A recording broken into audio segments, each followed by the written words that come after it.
Hey, you guys, you're going to want to listen all the way through this episode because we are talking about the greatest night in pop and the mistakes and great takeaways from this amazing event. And also how there are way too many streaming services out there and we should not be in charge of subscriptions. And who out of the three of us, out of Kelly, Sharon, and I, best used hair gel? Whether it's in the 80s, 90s, 2000s, we'll try to figure it out. Enjoy the show, everyone.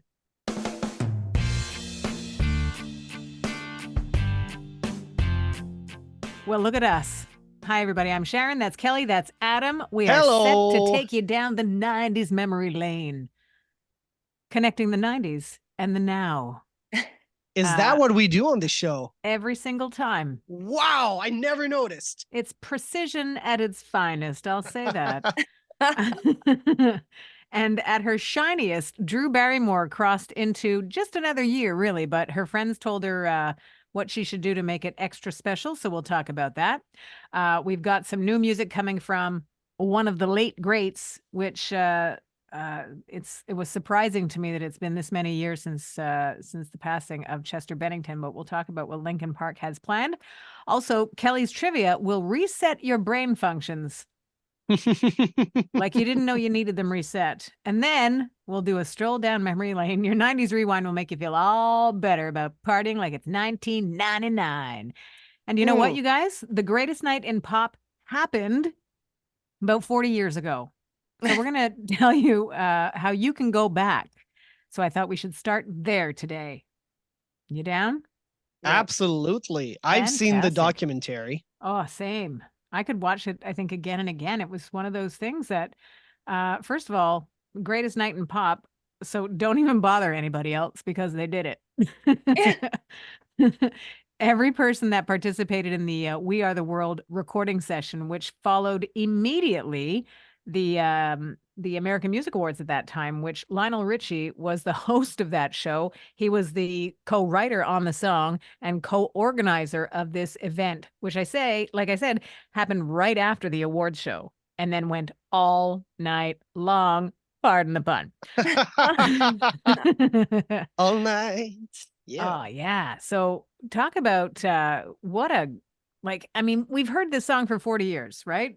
We Are the World. It was time for the US to sort of get on board with getting something done for famine in Ethiopia, following in the footsteps of Bob Geldof, who had got things started with Band-Aid, which we had received in the November prior. So this would have been springtime.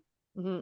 And this was in 1985. So Bob Geldof was also on hand for the recording of this incredible song for We Are the World. What were your guys' takeaways from the documentary? Adam.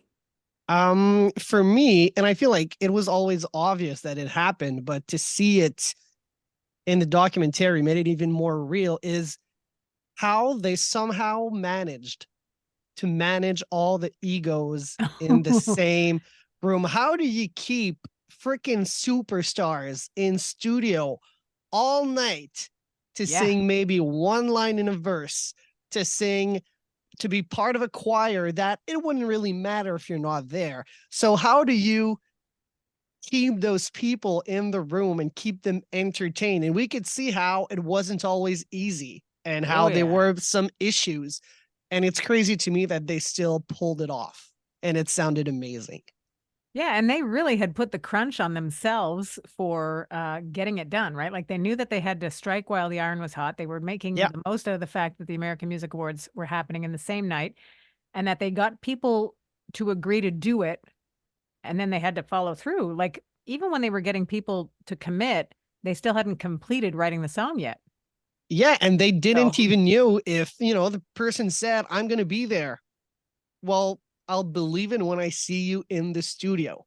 Totally. And like Eminem said, one shot, one opportunity. That's all they had. And Cyndi Lauper saying, my boyfriend doesn't think it's going to be a hit. Like, first it of all all, came down to that. I mean, imagine her boyfriend could have been right. You never know. But even if he was, like, of course it was going to be a hit when you think of all the players in the mix. But like, who are you?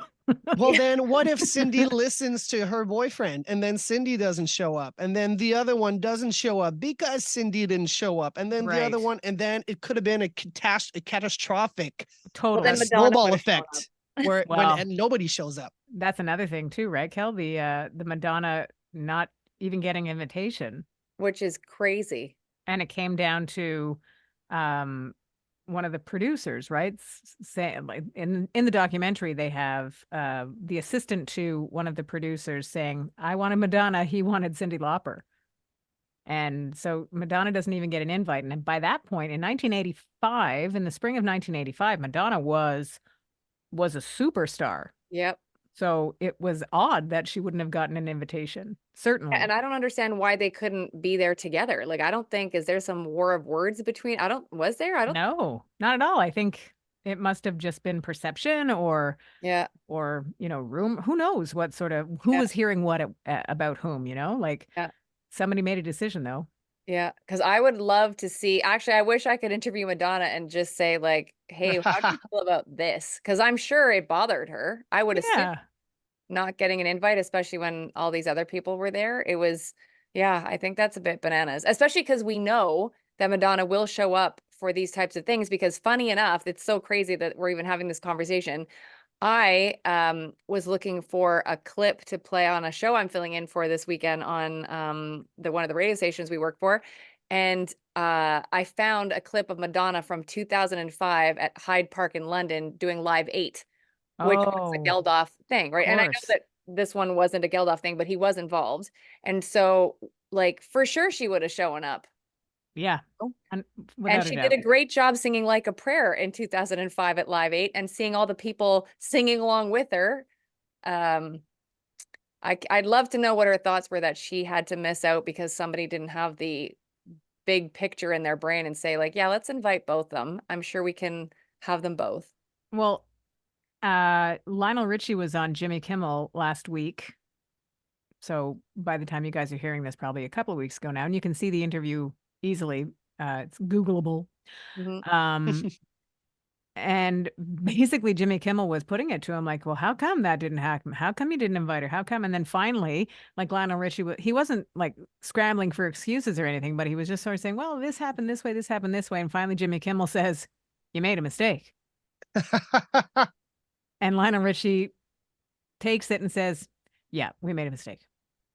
Good. That's all right. It happens. Well, you know what? I thought that was a great takeaway for, it was a huge success, but Mhm. to acknowledge looking back with fresh eyes on something that's 40 years old and something as significant as this recording, significant enough to call it the greatest night in pop, to admit that there was error, I thought was pretty humble.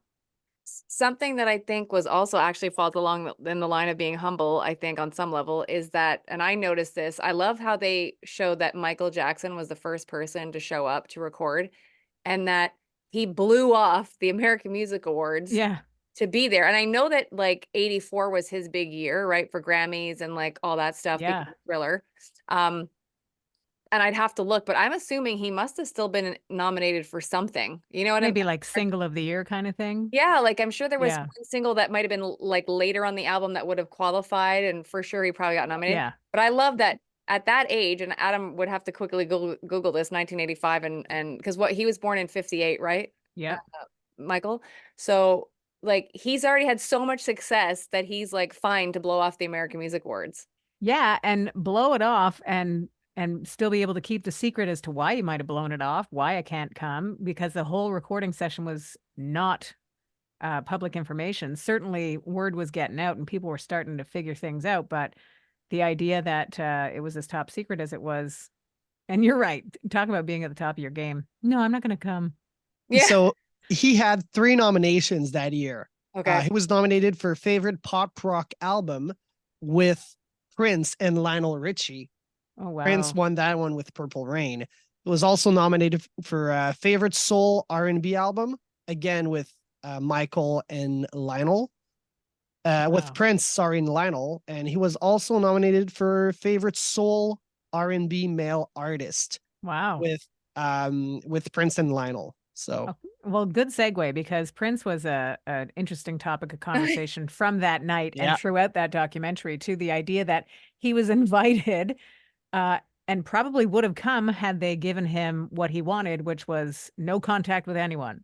So kind of missing the point.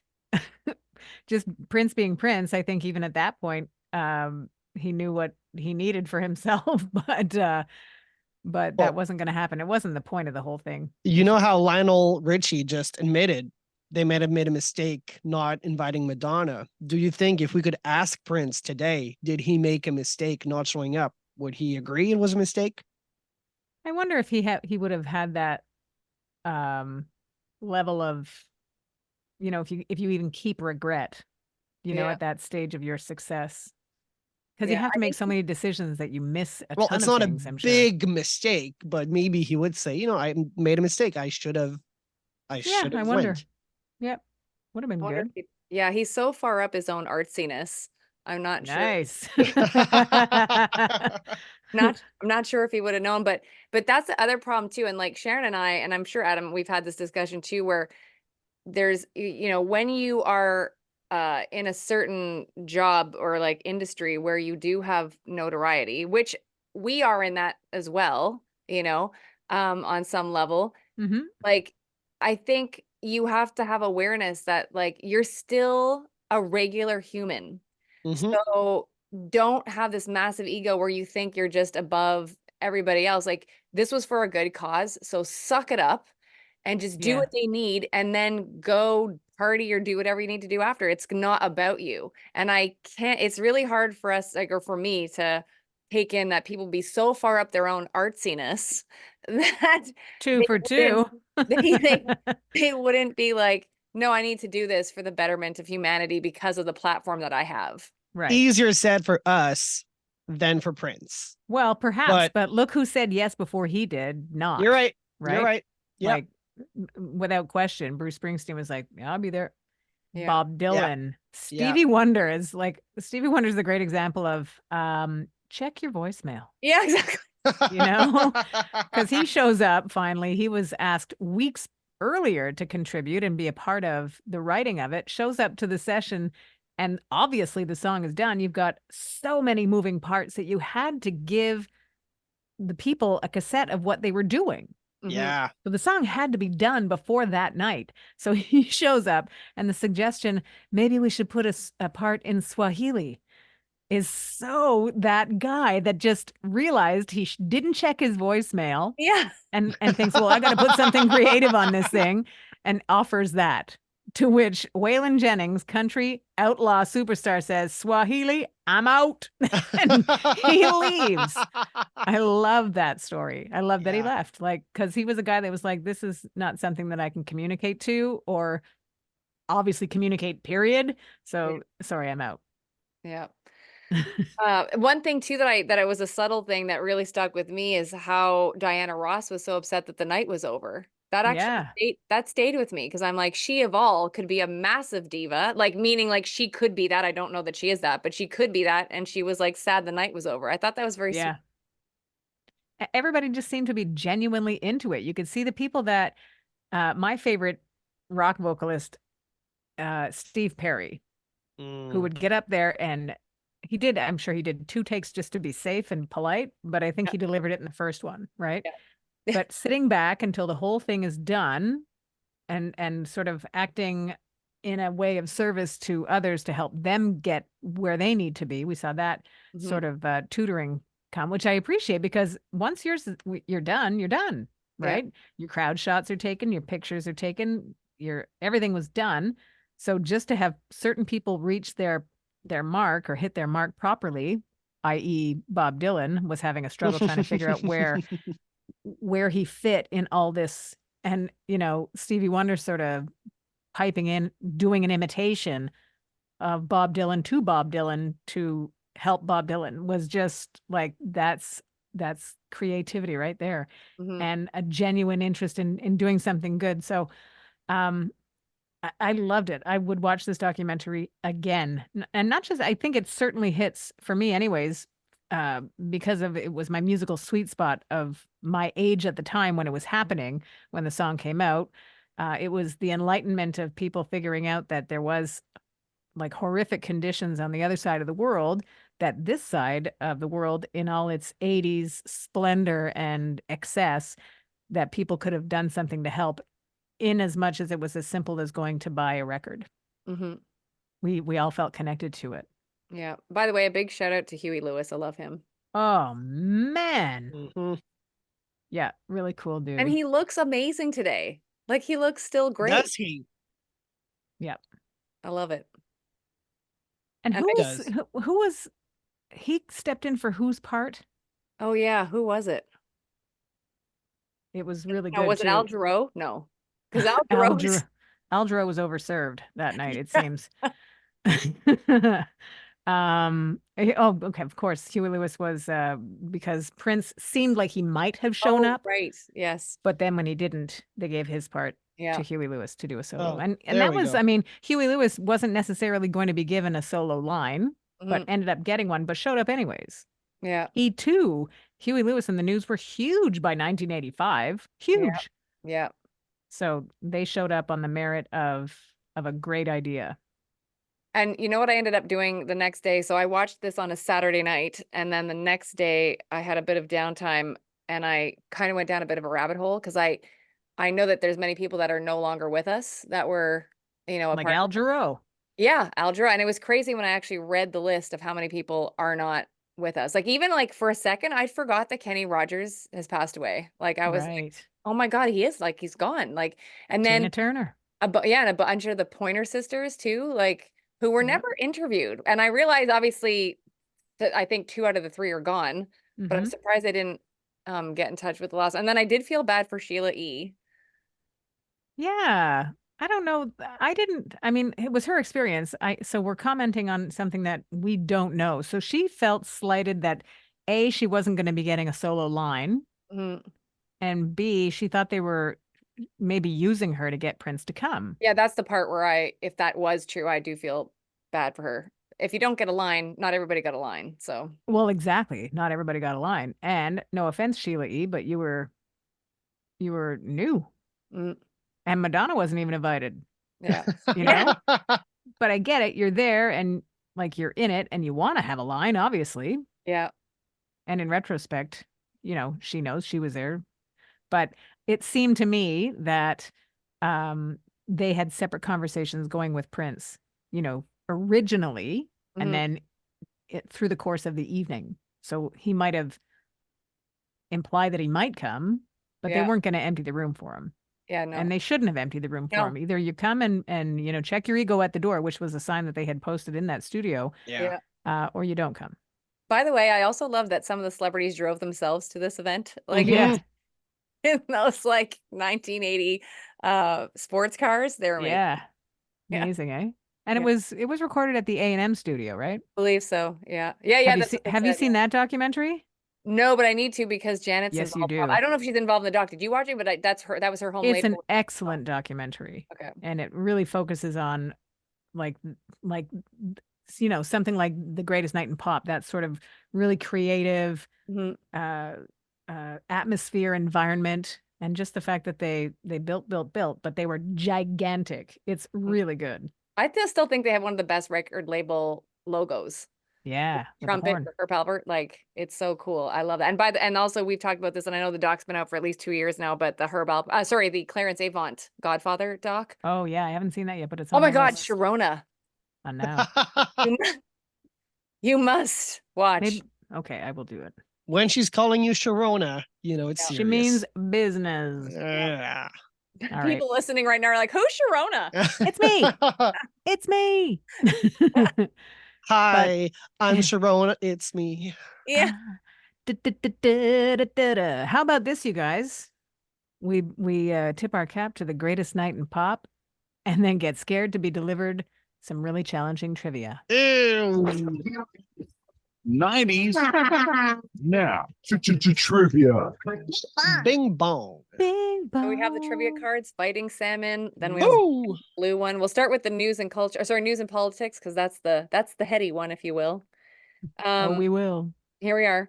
In 1990, who became the first elected African American governor of a U.S. state since the Reconstruction era?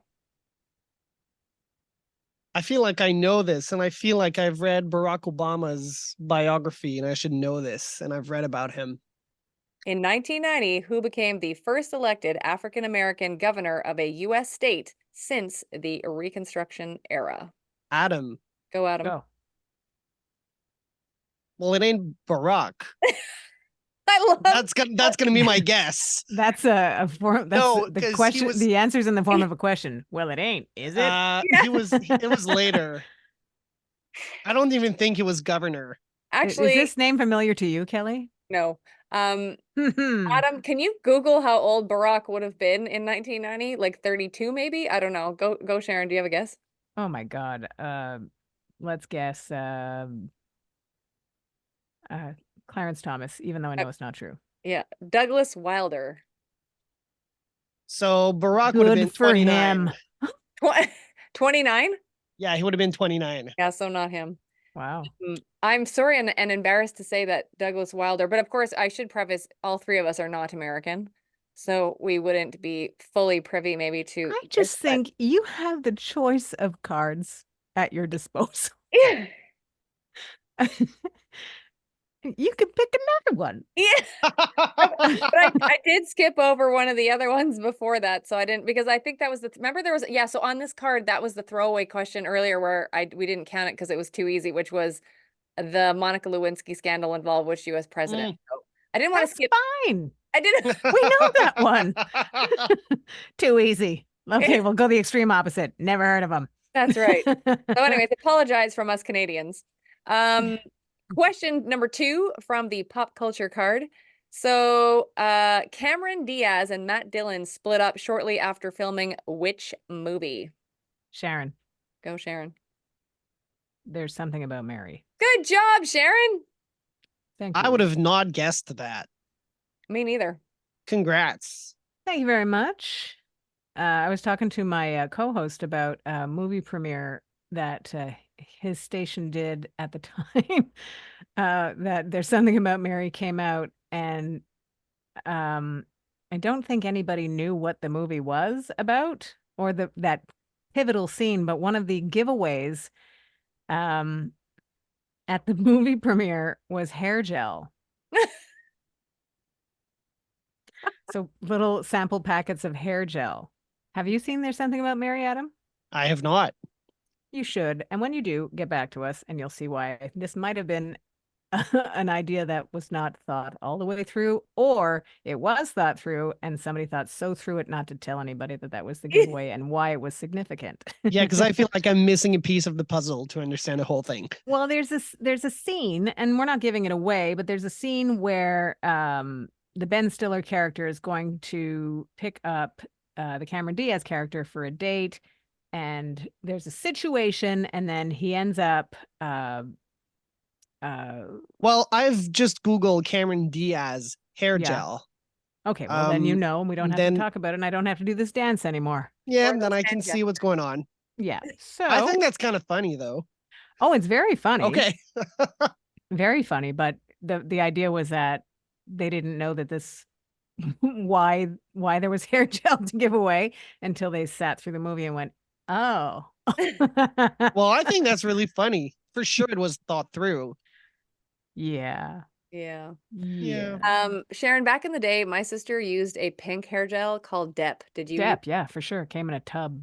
Yeah. And then it came in a squeeze bottle. Yes. Oh, what a time to be alive. Yeah. I remember sneaking into a room and like using some and thinking I was the bee's knees. And by Oh, the yeah. of me using that statement, we know how much I was not the bee's knees. Well, funny also that you put some in and you're like, okay, well, maybe I need a little bit more. Maybe I need a little bit more, a little bit more. And then it was like cement. Yeah. What time did people Crunch. stop using hair gel? Not When- soon enough. Because I've used hair gel probably from I'll go 2003 to 2006 or something. Well, I still have, use like- hair gel, but I think that like it's like a sculpting gel, right? So it helps Yeah. when you dry your hair back in the day of a perm and like a wet look on the curl. Yeah. or you slicked your sides down, Yeah. or you spiked your hair up in the front. That was super right in the heart of the 80s, and it probably lasted. I know Into my the bangs just got bigger Yeah. as the beginning of the 90s happened. Because I actually should find my grade 7 school picture. Mm-hmm. There was like bangs that were fully formed by pink. Wow. Oh yeah. Yeah. And it was like precise with the comb. Like you could probably Oh yeah. slice pizza with this. Like, Yeah. Yeah, for sure. And, we have winter here where we are. So Yep. you had to make certain sacrifices in order to maintain your hairstyle, Yeah. which was risking pneumonia, but it was worth it. Yeah. Yeah. It's so funny too because I look back and I see, some of my younger family members now who are in high school doing what I did in high school. And I'm just like, save yourself the trouble, put the backpack on both shoulders and put some boots on. Close your jacket for the love of God. Because I remember when I was 13 and like people looked at me, like family members who were older, going, "You're gonna regret this." You're an idiot. That was what their eyes were saying. You're an idiot, but you thought they were an idiot. So you didn't even see what they were thinking of Yeah. you and they knew better. Yeah. Oh man. Okay, well, Drew Barrymore turned 49. So I guess any age is significant. You're supposed to celebrate your birthday, but Yep. it's not like it's 50 or Yeah. 60, but 49. And overall, the message that she got from friends was to keep shining. I love Thank that. you, Drew. Thank you, Drew. You know what? Just landing on her show uh during the day at any point, start, middle, end, whatever. She is pure of heart, Mhm. and you can tell that. Yeah. She connects with her guests. She connects with her audience. I've seen someone from the audience tell her something, and she's so wrapped in what this veritable stranger is saying to her, and also crying with them, and then Mhm. hugging them at the end, just because it's a moment that she gave this person to have. It was, I don't even remember what the thing was, but it could have been anything, any day, anytime. I think that's what that's the shine that comes from within Drew Yeah. Barrymore. Well, it was funny because remember we were all talking about when the show, because like the show I think was supposed to come out either just before pandemic, right? And then anyways, like I just remember them talking about how the audience tested with her. Mm-hmm. Yeah, to do audience tests before the network would obviously put the show through. And I remember being skeptical for a second, thinking like, how is she not, and like I'm loving Drew, but just wondering, could she be able to handle a talk show? And then Yeah. like I'm such a stupid idiot because like she's amazing. Like she's so good. No wonder she tested well. No wonder they continued to push through with the show. And it was interesting because I don't ever usually have a chance to watch her show. I wish I did. But the few times I've seen clips, I saw one where I think she was with Pink. And just like you described moments ago, Sharon, like her and Pink, I'm pretty sure it was Pink, they were sitting together, like facing each other on the couch. And Mm-hmm. Drew was like zoned in and Yeah. like they were so together on this, like it was almost like we were watching a therapy session. Like it Oh, was really yeah. intense. Well, interesting that I think the two celebrity takeaways for the ones that told her to keep shining were Jennifer Aniston and Drew Barrymore. Yep. And Drew Barrymore told herself to shine. Jennifer Aniston and Reese Witherspoon. Okay, there we go. Yep. Yeah, it's just I think, and there's something about those two too. I think that they just get it. You can tell that they get it. Yep. Yep. Morning show, watch it if you haven't. Yeah, we Mhm. finished it on the weekend. Did you finish it? Yeah, Oh, isn't it insane? yeah, and I think that the fourth season will be the best, and I'm going to guess the final. I hope not. They're so good. I know, but they always get us. They Yeah. give us these great shows Yeah. and they don't last forever, which is fine. Nothing lasts forever. I get it. Well, Yeah. I'd But rather have that than the extra season nobody wants to watch and then ruins the whole thing. Yeah. good point. But Yes. Reese is extremely smart as a producer, and so Mhm. is Jennifer. Yeah. And Adam, have you watched the show? I've watched, I think the first 2 seasons or like a season and a half. Adam, keep And then going. my Apple TV subscription expired Yes. and I was too poor to renew it. I understand. But if you want to lend me, give me your password. Maybe I That's- can. I think I'm going to time out buying Apple devices to coincide with their news. Yeah, you should. Totally. And Do you get that guys- free trial right away. Do you guys watch The Bear? No, but I want to. Is it good? It is good. There's I've started it this weekend. I've watched the first episode. Oh, so I'm cool. gonna keep going. Is We it on just- Netflix? What is it on? It's on. It's isn't on it Netflix, I think. Yeah. Is it Netflix or Paramount? It's not Paramount. It's No? Netflix or Crave, and I'm pretty sure it's Netflix. At least okay. here in Canada. Okay, fair enough. We just started the second season, so I think we're like 5 episodes into that. And I won't spoil it. But the episode where you meet his mother is quite something. Okay. All right. Like a manic energy that becomes like, oh, okay, I gotta walk around. Like it's so intense. It really gives you an idea of where they came from as kids. Mm-hmm. And I don't know if you know who the mother is, so I won't tell you. Don't do it, Sharon. But I mean, I think the internet could totally tell you. Yeah. But don't look and just wait and be like, okay, here we go. Because in the first season, there was an episode. Have you seen the episode where he goes to a meeting, an AA meeting? Seen nothing. Adam? Nope. Well, Molly Ringwald runs that meeting. Oh, wow. Okay. But that's it. Nothing throughout the rest of the season, which I thought, what? It's Molly Ringwald. How come we're not making a bigger deal of this? Anyways, so but excellent show, excellent energy. Yeah. And there's a bunch of like all the characters have something going on, so it's worth it. Highly advise. I like it. Okay, you ready? Ready. Talked about we'll do a quick hit on the fact that it's been 7 years since we lost Chester Bennington. That's coming up in July, that anniversary. But now Linkin Park have included a previously unreleased song on their new hits collection, which is available now. And pretty cool, actually, that guitar player Brad Delson was talking about going through some songs and trying to consider what they were going to include. And they came on a song called Friendly Fire, which they had worked on, and it wasn't going the way they thought it would go. So they sort of shelved it for a little while. And then, here we are. But he talked about the fact that they were blown away by the power of the song, saying the power of the storytelling, the power of the vocal, the sonic landscape. And he says, I actually thought that it was closer than maybe we had realized at the time. So compelling. It's on my list of things I'm going to be listening to within the next couple of weeks.